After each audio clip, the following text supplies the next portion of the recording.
السلام عليكم ورحمة الله وبركاته. ازيكم يا حبايبي، عاملين ايه؟ اللهم صل وسلم وبارك على سيدنا محمد وعلى آله وأصحابه أجمعين. النهاردة قلت أعمل معاكم صينية قرنبيط، بدل ما نعمل بقى نقلي بالزيت، ازاز الزيت سليمة والزيت بيتعب. أنا قلت النهاردة أعمله معاكم بالصينية. في الصينية كده أنا سلقت القرنبيطة وبشرتها اهي بالمبشرة عادي اللي عندكم بتاع البصل دي. هحط 5 بيضات، حبة خضرة كده وبصلاية هقلبها على النار، مش هحمرها، خليها بس تصفر كده واحط عليها القرنبيط. هعملها معاكم ان شاء الله وتشوفوها. كده اهو هحط البصلة،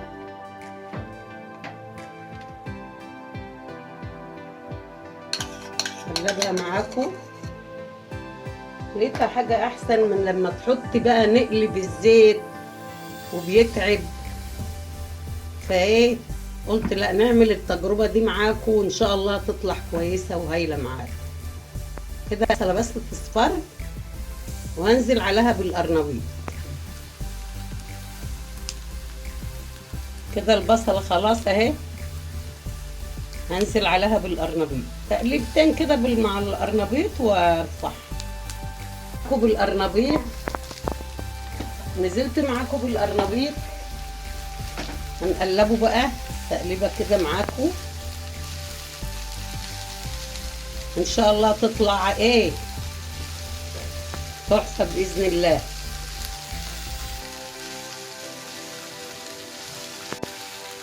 اهو قلبت التقليبه ايه تمام، وشرب من البصله والحبه السمنه اللي حطاهم، وهرفعه بقى من على النار.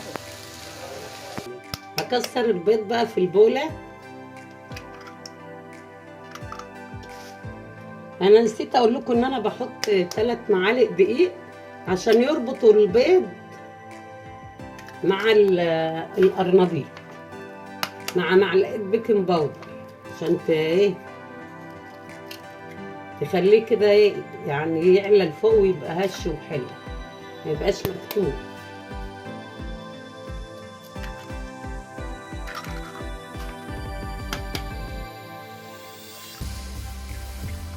كده كسرت ال5 بيضات. هحط بقى 3 معالق دقيق حرامية كده يبقوا مليانين، والعايز تاني هحط له حبة تاني مع معلقة بيكنج باودر. اضرب دول واحط بقى التوابل والملح وننزل بالخليط بقى عليه. هحط معلقة فلفل اسمر ومعلقة توم باودر. التوم ده انا عاملاه هنا في البيت، ريحته رهيبة. وده ملح بكمون، بحيق حطيت معلقتين وهدوقه بقى، نعوز اللي لقيته عايز احط له تاني، ومعلقة كمون والخضرة هضربهم بقى كده.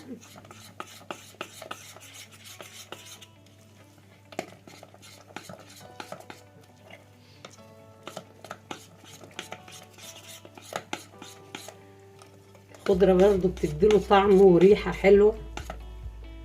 هدوقه بقى تشوفوا عايز ملح كده ولا لا. لا كويس. قرنبيط على الخلطة دي هقلبه بقى كله مع بعضه، بالذات في الصينية دهنتها، وهنزل بقى بالخليط كله فيها عشان هنفرده فيها بقى. خلاص فردته اهو.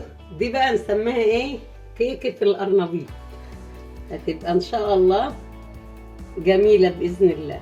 هحطها بقى في الفرن وان شاء الله لما تستوي هطلعها معاكم واوريها لكم ان شاء الله. هي استوت اهي وخرجت من الفرن، وانا بقى عملتها كده هخرط لكم خرطة اوريها لكم. بسم الله الرحمن الرحيم. تحفة تحفة تحفة، بنار الفرن لسه اهي جميلة. نخرج ندوقها كده معاكم. الله، طعمها جميل جدا، جربوها ان شاء الله هتعجبكم. ما تنسانيش في الاشتراك في القناة عشان تشوفوا معايا كل جديد، واشوفكم على خير ان شاء الله.